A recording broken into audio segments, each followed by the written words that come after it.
ఆయన ఇప్పుడు దర్శన్ అన్న ఇప్పుడు డెవిల్ మూవీ వస్తుంది కదా, ఎట్లుంటది అనుకుంటున్నావు? అన్నా నేను కన్నడ సినిమాలు కొంచెం కొంచెం చూస్తాను. దర్శన్ అన్న సినిమాలని అప్పుడప్పుడు చూసేవాడిని. ఇప్పుడు పెద్ద సినిమా వస్తుంది అని చెప్పి పబ్లిక్ లో చెప్తుంటే ట్రైలర్ చూసా ఎరిగిపోయింది, ఇరుగా తీసేసిండు. టీజర్ వచ్చేసింది, మెంటల్ ఎక్కిపోయింది తెలుసా. టీజర్ని ట్రైలర్ని అట్లనే ఆ విధంగానే టీజర్ చూశాను. మెంటల్ గ్లిప్స్ బాబా మామూలుగా లేదు తెలుసా. ఆ గ్లిప్స్ చూసినాక మెంటల్ ఎక్కిపోయింది. 2 లీటర్ల వాటర్ తాగా. ఈ సినిమా ఎప్పుడు వస్తుంది వెయిటింగ్ చేస్తున్నా తెలుసా నేను. అట్లుంది సినిమా.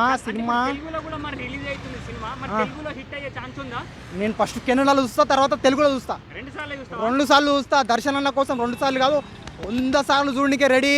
1000 కోట్లు వచ్చే ఛాన్స్ ఉందా? 1000 కోట్లు కాదు 500 కోట్లు దాటుతుంది. 500 కోట్లు దాటుతుంది. అంటే ఇప్పుడు మరి కన్నడ సినిమా కదా, మరి తెలుగులో అందరు ఖచ్చితంగా చూస్తారు అనుకో. అరే నువ్వు తెలుగులోనే బ్లాక్ బస్టర్ అవుతుంది కన్నడ కంటే.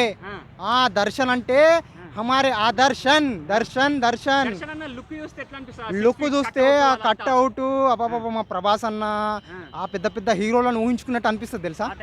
ఆ టైప్ లో అనిపిస్తుంది. ఏం మెంటల్ ఎక్కిపోతుంది. కోమా కోరంటీ హమారే ఘర్ మే అంటీ అనిపిస్తుంది. అంతే.